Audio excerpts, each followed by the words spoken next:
Bismillahirrahmanirrahim. Assalamu alaikum. My name is Natasha and I am from Calgary, Alberta.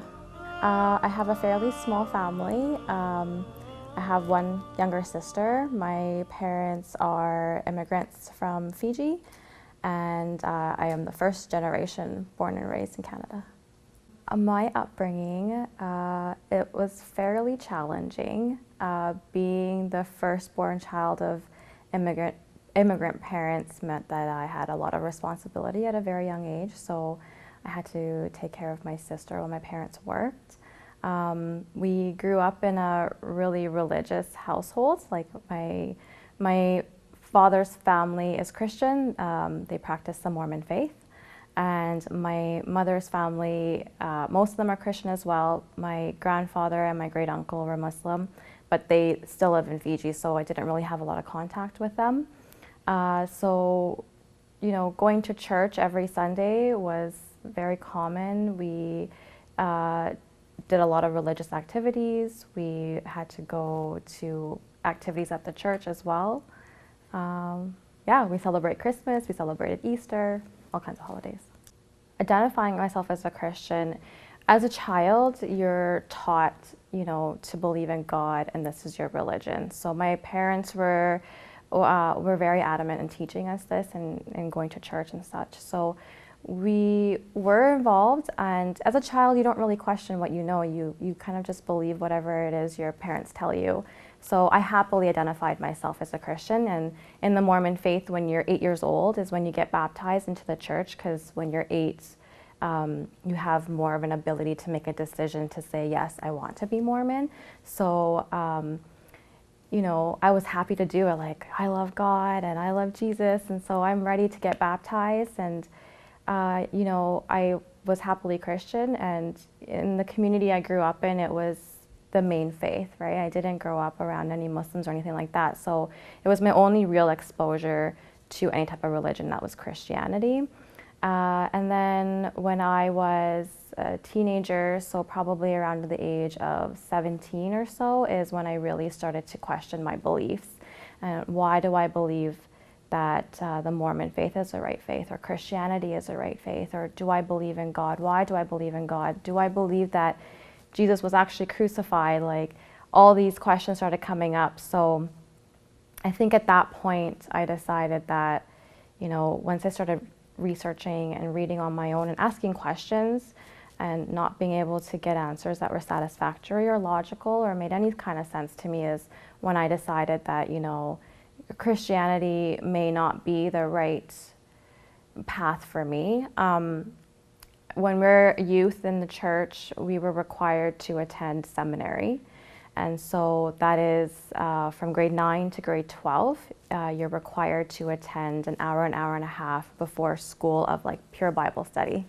So I didn't really have a relationship with the Bible, but I did, alhamdulillah, get a chance to actually research and read it and try and understand what was going on. So you'd have a teacher, we'd have classrooms, and we'd have various books like the Old Testament, the New Testament, and then religious texts that Mormons have, and we would study them, kind of learn what they mean. So alhamdulillah, I did get the chance to really get guidance in that and studying the Bible. What I remember when I was about 6 or 7, my mom's uncle, when I've been to Fiji once and I was very young, but they would come and visit our family, and every time he went to go do salat, I would always go with him, and I was always drawn to, like, I want to just go, I want to see what he does when he prays. But it wasn't something that it was like, okay, when I get older I'm going to be Muslim. It was just something that I think I was drawn to. And I didn't really know anything about Islam. Like, my mom would celebrate Eid, but it was more of like a social activity. You have family over and you eat, but there was no real religious information. So unfortunately, what I got about Islam was from media, like everybody else, right? And it didn't really impact me in that it was a negative thing. I just assumed that all Arabs were Muslim, you know, and I was wrong, of course, but that was what I thought. And I saw women wear hijab, and I was just like, oh, you know, they wear hijab. Never really at that time thought anything of it. I was just like, oh, might kind of suck to not do your hair, but like, I didn't really get it. So there wasn't a real like set, this is who Muslims are and this is what they believe. I didn't really have that knowledge. What piqued my interest in Islam? Islam was brought into my life at a time where I wasn't practicing any religion at all. I was actually very opposed to religion because I truly believed that it was everything that was wrong with what's going on in the world. And I just couldn't understand why we needed religion. Like, why can't we just have a spiritual relationship with Allah subhanahu wa ta'ala? Like, why can't we just focus on that? So I would always call myself, I'm a spiritual person. You know, I'm not religious. I don't believe in religion. I just, you know, I have my own personal relationship with Allah subhanahu wa ta'ala, and that's good enough for me. So after I left the Mormon church, I went through a very hard time in my life, a very dark period where, you name it, I did it, and it was a very dark place for my soul. And when I was in my mid-20s is when Islam was brought into my life. And at that time, I was like, you know, I don't like religion, but, you know, why not? Let's just see what this is about. And I remember one day this individual asked if they could pray and like use my room to pray, and I was like, yeah, sure, but can I watch you pray? I was just curious about like, what is this? And I remember watching this person prostrate to Allah subhanahu wa ta'ala, and to this day that image is seared in my brain. I can see it like it was yesterday, and this was like in 2008, and it was such a powerful image for me because there was this person taking out a portion of their day to prostrate to Allah subhanahu wa ta'ala and like in complete submission and just saying, I'm a mere servant and I'm praying to God, you know, for various reasons. And I think that's what really piqued my curiosity. And I was like, okay, you know, I know Christianity and I've never experienced or seen anything like this. And when I saw that, I'm like, this religion must be something really beautiful to make a person completely just submit to God in that way and take the time out of their busy day to pray. And so after that point, I was really interested. So I, you know, alhamdulillah, was able to get more information and do more research and kind of educate myself about what Islam was. And alhamdulillah, it was amazing because the more I read, the more I was like, oh, this is the same thing in Christianity. And I could, you know, Islam is the complete religion. And so it brought me a lot of peace to see that it actually is the complete religion because it's not anything new. It's a continuation from Christianity. So there was a lot of similarities for me, and it made it easier for me to kind of digest the information because it wasn't a foreign concept. I came across the Quran the year that I was first studying Islam. And it was something that I was just doing, but subhanAllah, my sister is actually the one who had a copy of it in the house. I never knew it was there. And when I told her I was, you know, looking into it, she's like, yeah, I've been kind of, you know, reading. And she's like, I have a Quran if you want to see. And I was like, sure, like, I'm interested, right? So I took it, and I just, at that time, I didn't look through it as like to gain knowledge. It was more of just curiosity. I'm going to read this like a book and see what the similarities are and like what is this religion. So I was just able to kind of go through it and just read it, and that was my first exposure to Quran. SubhanAllah, like hijab was a very difficult concept for me, very difficult because modesty is not a foreign concept to me. Growing up, like, you know, I had to make sure that I was dressed modestly, but modesty in Christianity and modesty in Islam are different. And to me, although I understand, you know, like now I understand hijab is not just covering my head, it's my behavior as well, it's observing hijab. I didn't understand. All I saw back then was like women covering their head and wearing certain kinds of clothing, and I was like, this is oppressive to women, like they can't express themselves, and like they're being treated like less than, and like why don't men have to wear hijab, and why don't they have to like wear a certain kind of clothing? Why is the onus only on the woman? So it was difficult. I just couldn't understand, you know, why is it so important to cover my hair? So I did a lot of research. I before I decided to put on hijab, I studied it for about a year. So I sought out sisters who wore hijab, and I did like mini interviews. I'm like, why do you wear it? How do you feel? What are your challenges? Like, what is this about? I asked people, you know, what is it that made you actually put on hijab? Like, what made you wake up that day and say, that's it, I'm wearing hijab from now on? And I got various answers, and some of them were, hair is part of women's beauty. And for me, I'm like, yes, absolutely. But it's still not a good enough answer for me. And I think the best answer I got was from a sister who said, it is your submission to Allah subhanahu wa ta'ala. Like, you're being told that you should wear hijab, and that's why you wear hijab. And I don't know why, for me, I was like, oh, okay, that makes more sense. And also, for me, wearing hijab identifies myself to other people as a Muslim woman. So I find that before I wear hijab and after I wear hijab, people are more respectful around me in the way they talk and the way they carry themselves and what they do and what they say and the language that they use, which I really do appreciate. But for me, I don't think it was a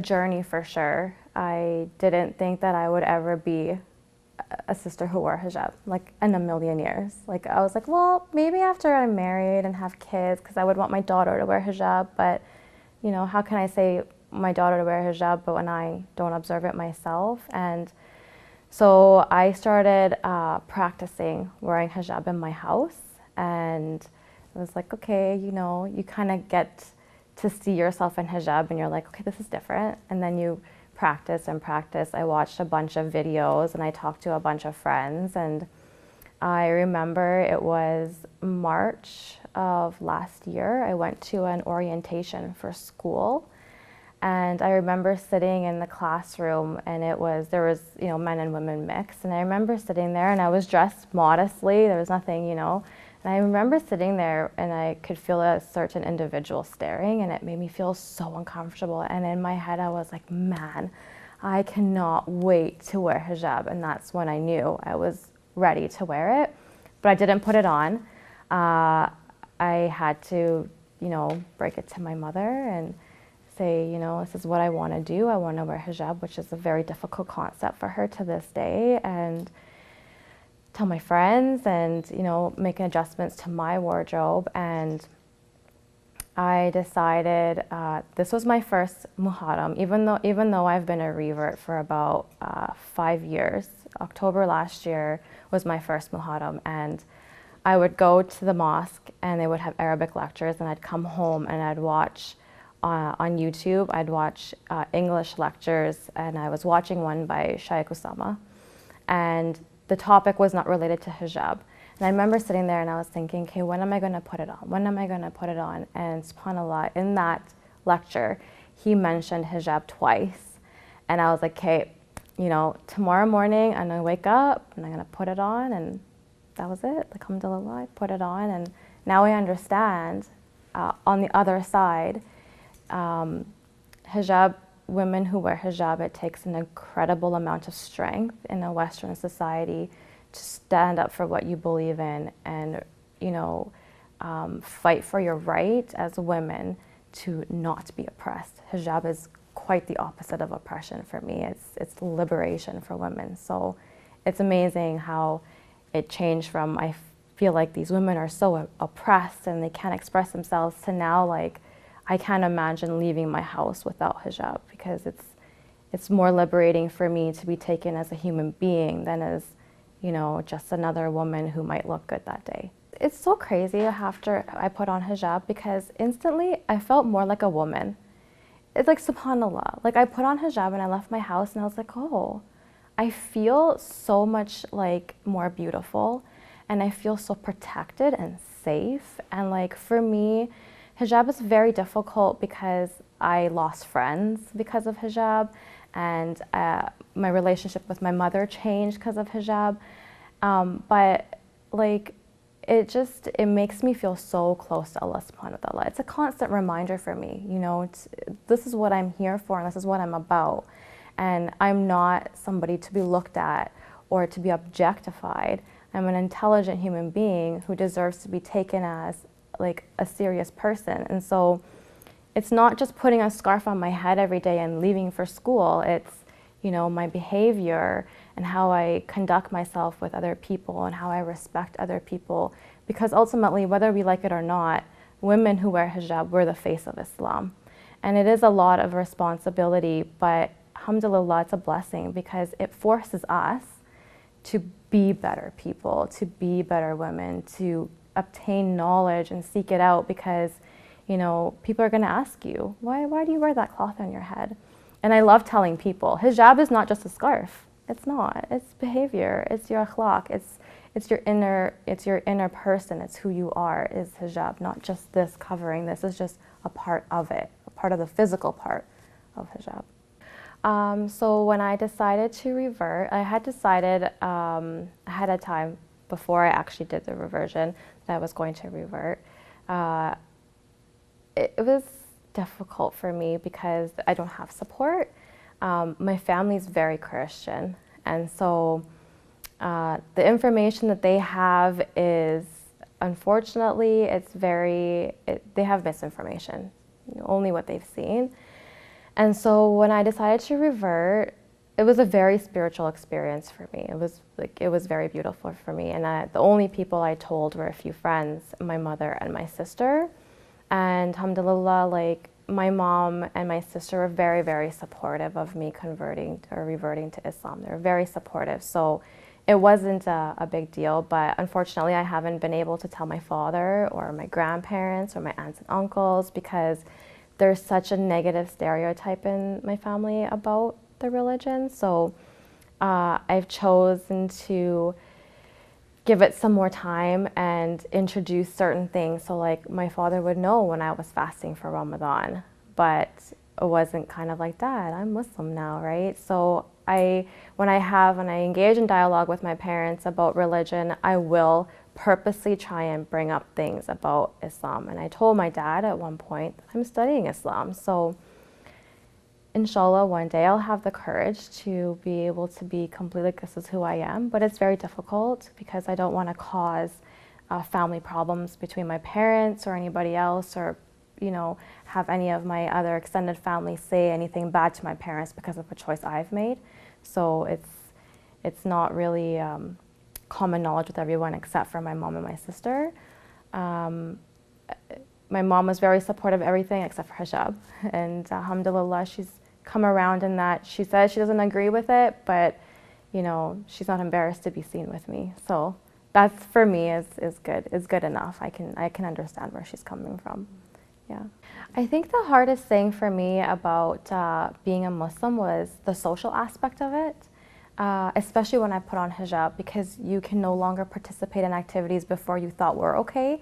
So you can't go to certain places and you can't participate in certain events. Like, for example, one of my friends, like a friend I had for 20 years, she had a child and had a baby shower for her child, which had, like, she had a party at her house, but they had alcohol. So I couldn't go, and explaining that caused a rift in our friendship, right? So that was difficult for me, but not going to certain like movies or listening to music in my car anymore. Just these little habits that I formed throughout, you know, throughout many years, being more conscious of it. But alhamdulillah, like, it's been an okay adjustment, right? Because you have to keep in mind the bigger picture of like, this is all for Allah subhanahu wa ta'ala at the end of the day. So I can stop listening to music. It's, how can I stand in front of Allah subhanahu wa ta'ala on like Judgment Day and be like, no, I had to listen to this song? Like, it's just such a minor thing at that point in time. So, you know, I had some problems with the social aspect, but you learn to make new friends, and you learn to, you know, you go to the mosque more and you socialize there, and you start hanging out with people who are more like-minded, and you extend, you know, yourself out, and you make yourself vulnerable to people who have the same faith, even though it's difficult because it's foreign territory, right? So I think that was probably the most challenging for me. And sometimes, you know, hijab obviously is challenging. It's not that I care about my hair, it's just being in public, and especially when I have to go out alone, I get scared sometimes, you know, especially with some of the reaction that some women meet, and that can be challenging, but alhamdulillah, so far, you know, I've been just kind of trucking along.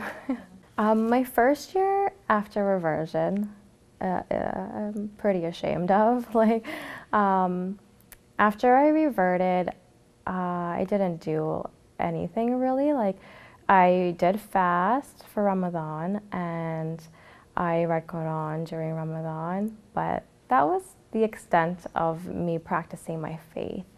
And for me, like, I've had a difficult upbringing, so I've had a rocky relationship with Allah subhanahu wa ta'ala. So for me, it wasn't like as simple as I reverted now and I can do everything like I'm supposed to do. It was a process for me, because at the core of it, I had to make sure that I had a healthy relationship with Allah subhanahu wa ta'ala, because that would help me practice my religion the way I'm supposed to. And that took a lot of time for me because I had a lot of things to work through.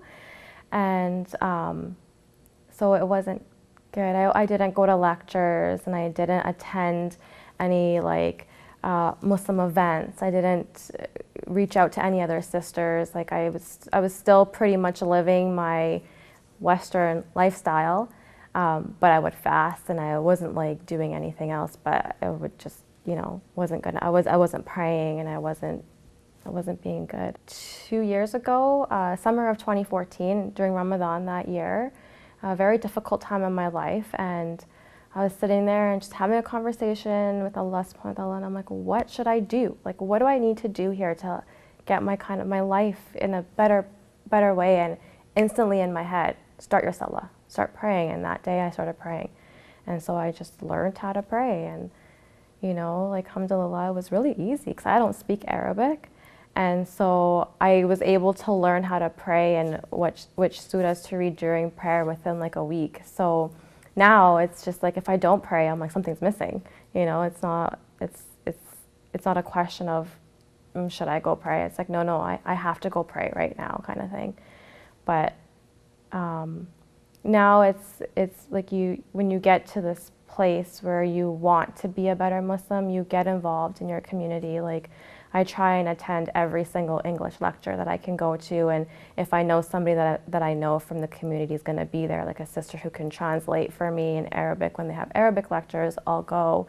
Alhamdulillah, I've had the opportunity, like, I get to teach at the Islamic school on Saturdays, so I get to teach Quran to 5-year-olds and like religion to, you know, 7, 8, 9, 10-year-olds. So that helps me with my faith because it teaches me as I'm teaching children. So getting involved has been a big part of me trying to become a better Muslim, because it keeps me aware and it kind of reaffirms my knowledge as well. So when I first reverted, I couldn't understand the different, like, the sects of Islam. I'm like, I'm just Muslim, and I'm not going to follow a particular school of thought or path because I don't get it. Like, what's the point? And I heard about the Ahlulbayt, and I got like tidbits of information, but it wasn't something that I was really looking for or saying, okay, I'm going to study these individuals now. Last Muharram, like in October, I decided that I'm going to go to the mosque for every day that they have lectures, even if I can't understand. And so I went, and it was such an interesting experience because, you know, I saw these women, they were dressed in black and they were mourning, and I wasn't shocked, it was just interesting. And I'm like, okay, like, what is this about? So I went home and I YouTubed it. And I found this play that they put on about Karbala, and I fell in love with Imam Hussein alayhi salam. Like, I was just like, what an incredible individual. And that piqued my interest into the Ahlulbayt. And that was kind of the moment where I'm like, I'm Shia. Like, this is like the path. This is the school of thought that I want to follow, because if I want to be close to Allah subhanahu wa ta'ala, if I want to live my religion the way I should be, if I want to, like, Imam Hussein alayhi salam, like, died and sacrificed to keep Islam preserved.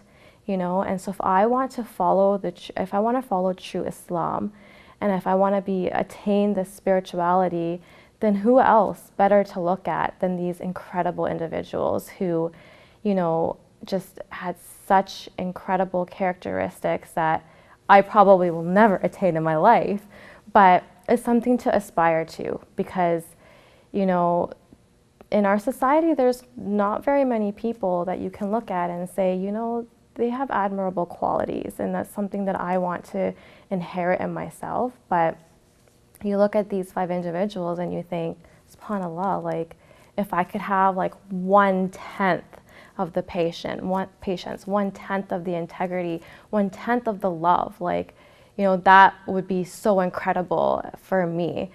I think we're doing a good job in letting others know about Islam in terms of creating awareness and answering questions, and, like, you know, we're holding events like World Hijab Day, or like these marches for Imam Hussein alayhi salam or whatever. But I think that as Muslims, it's very important for us to display Islam through our behavior.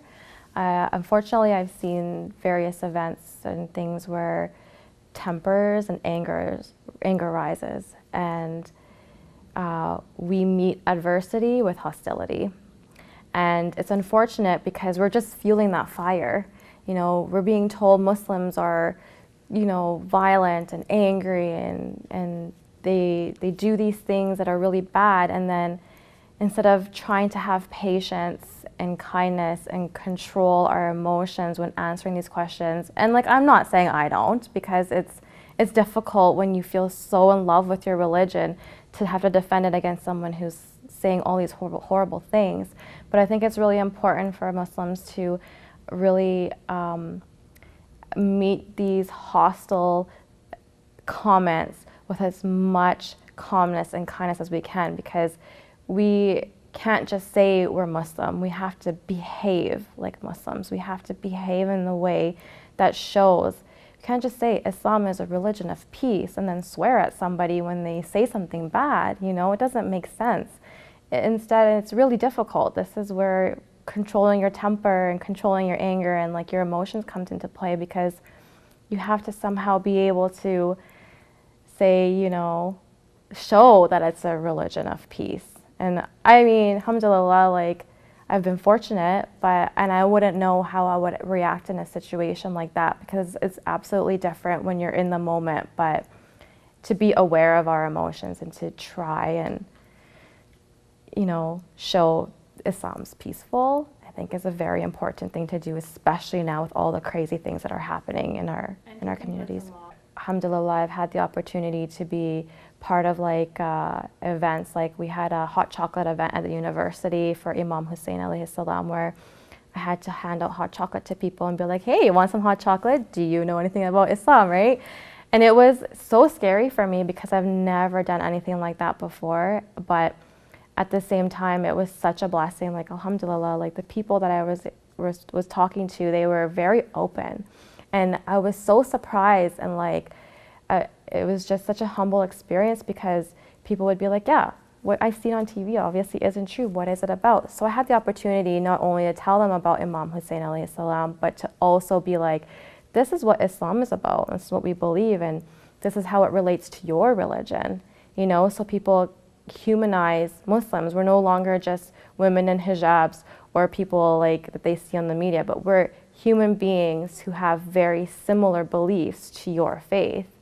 And then, like, we also did an Imam Hussein march, and I was an outreach person, so I had to walk along the street and, you know, give out roses to people and be like, hi, this is what we're doing, and this is what this is about. And the response was just beautiful. Like, these people would be like, wow, what a brave man, and, like, Islam, of course, like, we don't believe what we see on media. So it was very refreshing to see people say, yeah, the media filters information, absolutely, and I've done my own research. Like, I had one woman that I went up to and was like, do you know anything about Imam Hussein and Karbala? And she's like, yeah, I actually just read about it the other day. And I was like, subhanAllah, really? And so we were able to have this conversation, and she already had this knowledge and, like, just so open to the information. And then, you know, I took a women's studies class, and my professor and I kind of formed a relationship, and she asked me to come and talk to her class about hijab. So alhamdulillah, like I got to come in. It was a group of women in a circle, and it was, you know, what is hijab? And so I got to hear a lot of the common misconceptions, like Muslim women are weak and they're submissive by nature and they don't have a choice. And it was really nice to sit there and be like, yeah, okay, I get it. Like I had the exact same point of views, but here's what it actually is about. So, you know, doing these types of events and participating in discussions, I think really opens the door for people to ask us questions. And I think our communities are doing a good job in being open. You know, we're not closed and saying, no, don't ask us questions ever. Like we're open to saying, okay, yeah, you have a question about hijab? Sure, ask me. If you have a question about why we fast? Sure, ask me. We're having this event. Why don't you come on by and kind of see like what we're about? So we're doing a good job in that respect, yes. Interfaith discussions are really crucial at this point in time because I feel like we're being pitted against each other when we have the same end goal. So I think if we open up these conversations and these dialogues between faiths, we can see how we all have the same objective in life, and it would create a more peaceful environment for us to coexist with each other. And I don't really know if we're doing a good job or a bad job. Like, you know, it's hard to say, because I think when we extend the offer to our Christian brothers and sisters or our Jewish brothers and sisters or any other denomination to say this is what Islam's about, I think there is a level of respect. And so people will come and they'll listen. But it's hard to really say what kind of impact you've had on them or if they really understand, because some people are embarrassed to ask questions, right? They just want to be there and be like, okay, yeah, like, let's have this discussion. But it's good to like have non-emotional discussions about it, because then you can learn from each other and inshallah, like, you know, unite and move forward instead of being opposing forces and creating, you know, animosity between these different faiths. And this is not just like for me also, I think this needs to also extend within the Muslim community. It's important to have these conversations with like our Sunni brothers and sisters, right? Because as Muslims, we need to unite as well. Because if we have, you know, so much disharmony in our ummah, like in our community, like how can we actually expect to change the world, expect to spread Islam in a positive way? My advice for individuals who are either reverting to Islam or thinking about reverting to Islam is to take it slow. Islam is such a big religion and it's got such a wealth of information, and it's so easy to get overwhelmed or put pressure on yourself to be this perfect Muslim right away. But it's a spiritual journey, and so I think being patient with yourself and allowing yourself to really, you know, seek out the information, learn it and digest it, and then decide how you're going to implement it into your life. But it's okay to take it one step at a time. It's okay to learn it one step at a time. And like, inshallah, like you'll have lots of time on earth to kind of develop your knowledge. But I think it's such a common thing to, like I know for myself, like you learn all this information and you overwhelm yourself with it and you want to be this perfect Muslim, so you do everything you possibly can and you burn out. And you have this opposite like effect where you're like, I don't want to do anything anymore. And that's kind of the road that you want to avoid going down. So, you know, taking like the basic things like salat, just start with prayer. Don't worry about doing any of the extra things, but just start with the foundations. And if you can get like your foundations rooted, then the other things come a little bit easier. It's easier to implement things because it truly is like a lifestyle change.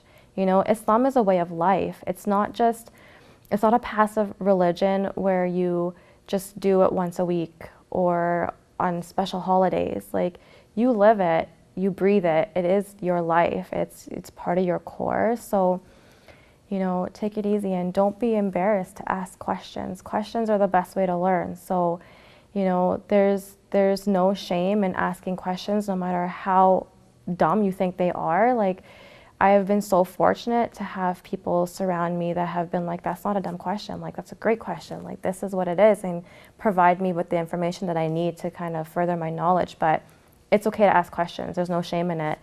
And also to find a support system, especially for reverts who come from Canadian families or families who don't have religious backgrounds or Christianity as their background, because you're going to need a very strong support system, because it is a difficult journey and it takes a lot of strength to kind of get through each single day. And, you know, take one day at a time as well, but it does take a lot. And so to have, you know, people on the outside, whether it's at your mosque or friends at school who are Muslim as well, you need to have a really strong support. So aside from taking it one step at a time, go make friends. You know, go find your Muslim friends who can guide you and direct you towards, you know, this is how you can find literature that is, you know, authenticated, and it is something that is true. Like, instead of, there's so much information on the internet that's not right, you know. So having that support helps keep you strong in your iman. It helps you on the days when you just don't know if you can do this anymore. And it helps keeps reminding you, like, you know, why am I here? Why did I revert? Why did I revert in the first place? Because it's difficult. I'm not going to say it's not. It's difficult, but it's so worth it.